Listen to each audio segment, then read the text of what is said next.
Magandang araw, kapuso, kapamilya. Ngayong araw na to guys, magluluto tayo ng steamed tofu. Mayroon tayong tofu guys.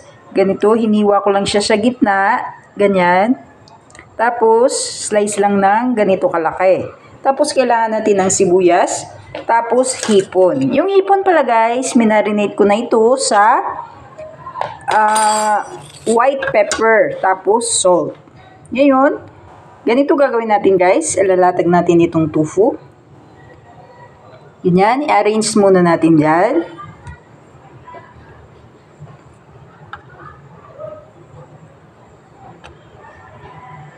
Yan.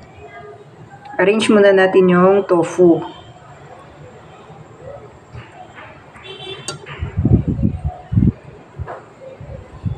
Mabilis lang ito gagawin guys. At masustansya pa. Kayang-kaya nitong gagawin.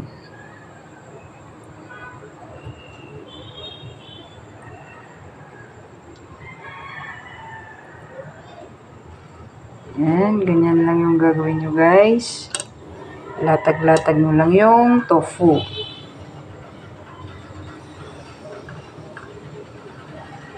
Ngayon, eto na namang hipon guys, ilalagay natin sa taas. Sa taas ng tofu.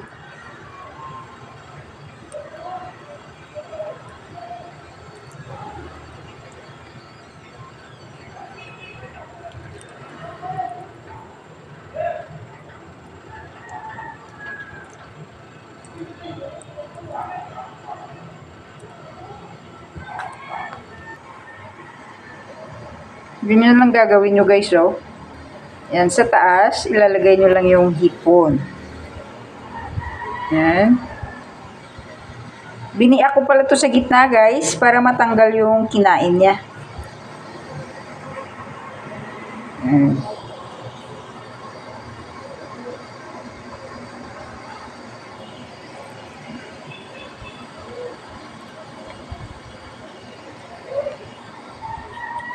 Yan. Ganyan lang guys. Yan. Ngayon guys, nagpainit na ako ng tubig. Pag kumulo na ito, lalagay na natin itong hipon. Saka yung tofu.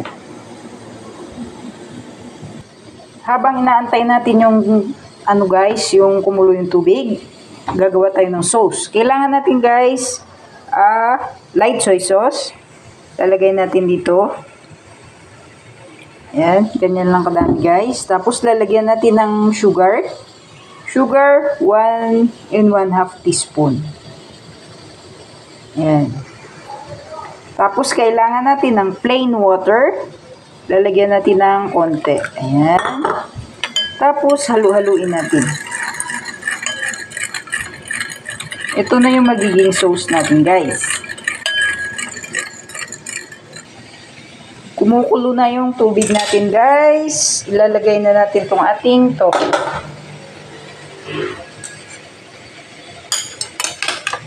Yan.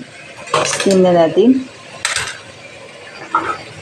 Tapos tatakpan natin. At antayin nating maluto. Mga 10 minutes tingnan natin guys kung pwede na. Malalaman mo kung luto na guys kasi yung hipon nagiging kulay pula na. Antayin muna natin 10 minutes guys. Ngayon guys, sisilipin na natin kung luto na. Ngayon, pag ganyan guys, pwede na yan. Mga 5 minutes lang pala to yung gawa ko guys. Tapos tatapon nyo yung tubig. Yan, tatapon nyo yung tubig guys.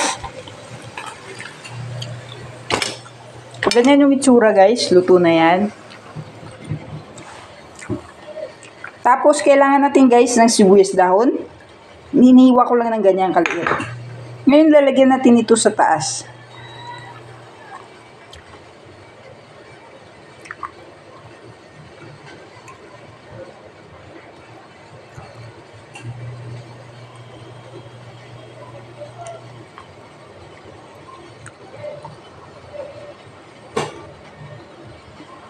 Pampabango kasi ito yung sibuyas dahon guys. At pampasarap din siya syempre. Yan. Ngayon guys, kailangan nating magpainit ng mantika.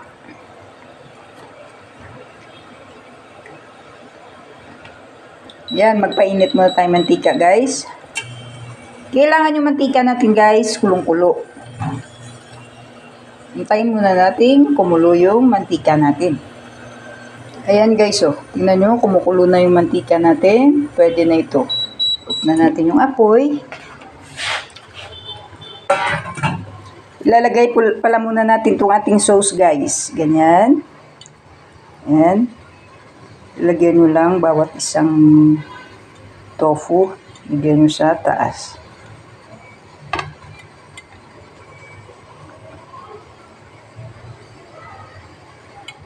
Yan. Ayan, pwede na yan guys. Ngayon, ibubuhos na natin itong ating mantika. Dahan-dahan lang guys, kasi mainit. Ayan, napapansin nyo guys? Parang sa sound.